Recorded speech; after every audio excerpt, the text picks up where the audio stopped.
Dia membenci nasib yang tidak adil. Gadis ini membunuh kakaknya sendiri. Dia mengambil pisau dan berjalan ke sisi saudarinya yang sedang tidur.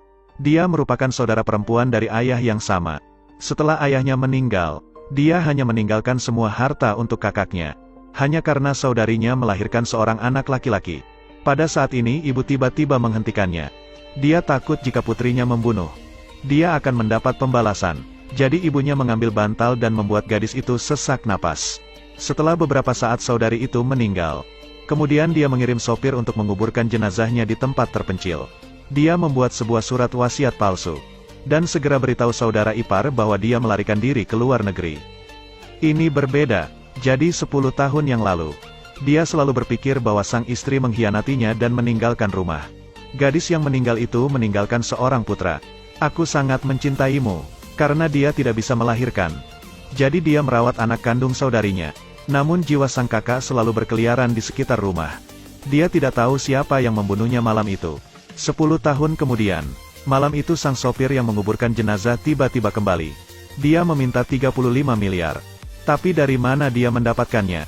Ternyata dia ingin membunuhnya. Rekan sopir itu membuka tas untuk mengetahui berapa jumlahnya. Tiba-tiba ledakan besar terdengar. Untungnya sopir bereaksi tepat waktu dan melompat keluar. Dia tidak tahu, sopir itu tidak mati. Tindakan ini membuatnya sangat marah. Sekarang dia diam-diam menyimpan rahasia wanita itu. Ini sangat tidak terduga. Jadi sopir menelpon wanita itu dan putra angkatnya. Dia memperlihatkan perilaku kejamnya. Putranya juga selalu menyelidiki penyebab kematian ibunya. Sopir bilang, aku tahu mengapa ibumu mati. Siapkan 35 miliar untuk mengungkap kebenaran ini. Mereka tiba di tempat yang dijanjikan. Kali ini ibu dan anaknya benar-benar membawa 35 miliar. Sopir itu tidak mengharapkannya. Dia mengeluarkan pistol dan bersiap menembak mereka untuk balas dendam. Saat ini di lantai atas tiba-tiba muncul suara orang asing. Dia bawahan wanita itu. Saat bersiap untuk menembak, sopir itu tiba-tiba merasakan ada yang salah. Dia berbalik dan menembak orang suruhan itu. Dia tahu ibu dan anak ini sangat licik. Dalam kemarahannya, dia menodongkan pistol ke arah mereka. Sang ibu langsung memeluk untuk menghalangi peluru mengenai tubuh putrinya. Dia bilang putrinya harus tetap hidup. Kemudian dia jatuh. Saat ini mereka berdua juga tiba. Setelah mendengar suara tembakan mereka segera berlari untuk memeriksa. Pada saat itu sopir akan membunuhnya. Kemudian dia segera berlari untuk menghadangnya. Arwah sang ibu juga datang.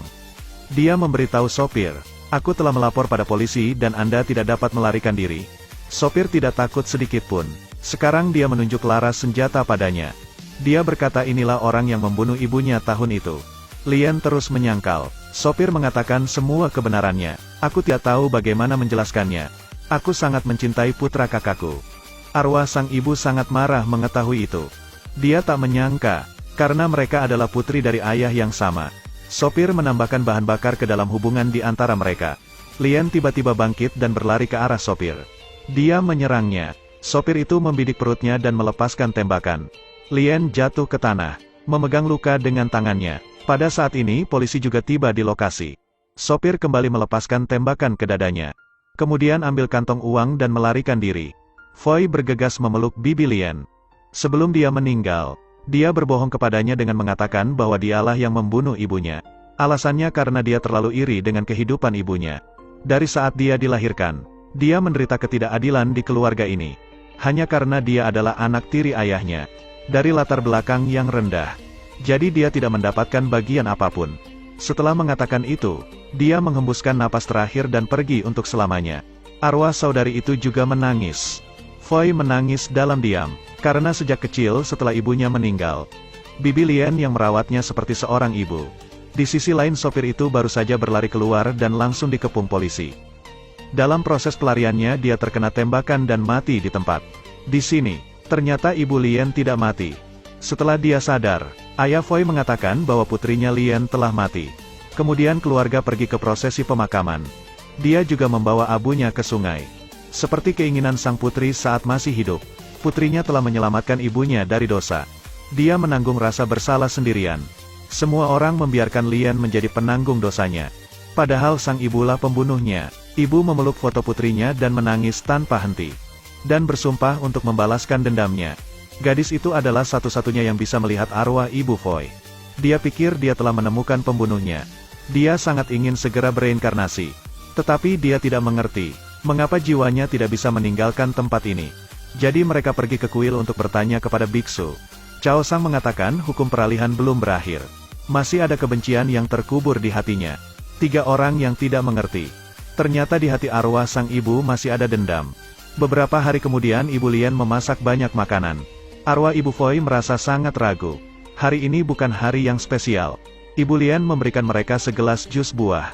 Ternyata di dalamnya berisi obat bius. Tubuh ketiga orang berangsur-angsur lemah. Tangan dan kakinya kehilangan kekuatan untuk bergerak. Ibu Lian lalu mengungkapkan wajah aslinya. Sebenarnya tahun itu Nyonya Sahel dibunuh oleh bantalku. Sekarang aku harus membunuh kalian semua. Dan kalian akan dimakamkan bersama putriku. Namun ayah Foi mengatakan Lian ditembak mati oleh sopir. Sopir itu juga ditembak oleh polisi. Tapi Ibu Lian masih mengira mereka adalah penyebab kematian putrinya. Saat itu jiwa Sahel tiba-tiba masuk ke dalam tubuh gadis itu. Dan mengancam Ibu Lian. Tapi karena pengaruh obat bius, tubuh gadis itu tidak bisa berdiri. Ibu Lian memegang pisau untuk menikam gadis itu. Gadis itu mencoba yang terbaik untuk melawan. Ayah dan anak ingin menghentikan tapi tidak bisa. Gadis itu berkata aku dirasuki oleh roh Ibu Foi. Ibu Lian berkata tahun itu dia membunuhnya. Sekarang dia bisa membunuh lebih banyak. Ini semua karena kalian menyakitiku. Dan menyakiti putriku yang tak bersalah. Foi menepis pisau di tangan Ibu Lian. Kemudian ibu mengeluarkan pistol dari lemari. Kalian harus mati hari ini. Gadis itu segera berlutut. Dia memohon agar dia mengasihi putranya. Jadi Ibu Lian adalah pengurus rumah tangga di keluarga ini. Tahun itu dia memaksa ayahnya untuk mengganti pengurus rumah tangga. Dan memaksa mereka keluar dari rumah. Karena menganggap mereka dari kasta rendah. Lalu putranya turun ke bawah untuk mengakui kesalahannya pada Ibu Lian. Dia juga berlutut bersama jiwa ibunya.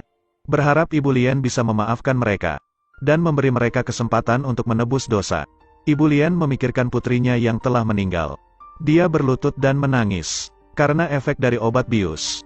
Mereka bertiga berangsur-angsur mengalami koma. Saat ini, teman sekelas dan orang tua gadis itu datang untuk mencarinya. Mereka memasuki rumah dan melihat gadis itu tergeletak di atas lantai. Ibu Lian duduk di sudut dan terus memikirkan putrinya yang meninggal. Adegan berubah. Roh Sahel muncul di langit. Cao Sang mengatakan semuanya telah dilepaskan. Dia bisa mulai bereinkarnasi.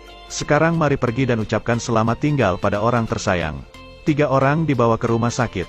Di mimpinya sang ibu mengenakan gaun putih. Dia bilang aku harus pergi. Selama bertahun-tahun, suaminya masih belum menikah lagi. Dia selalu menunggu istrinya kembali. Sahel berharap mereka akan tetap menjadi suami istri di kehidupan selanjutnya.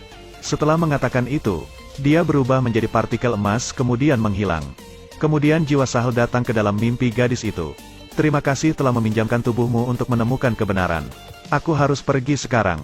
Sahel berharap dia bisa berbahagia dengan putranya Foi. Lalu gadis itu terbangun dari koma. Dan jiwa Ibu Foi telah pergi untuk selamanya. Saat ini di depannya ada ibu kandungnya. Dan saat Foi terbangun, teman-teman memberitahunya bahwa pengurus rumah tangga itu ditangkap polisi. Dia berterima kasih kepada gadis itu. Karena telah membantu ibunya menemukan pembunuh yang sebenarnya. Cerita pun berakhir.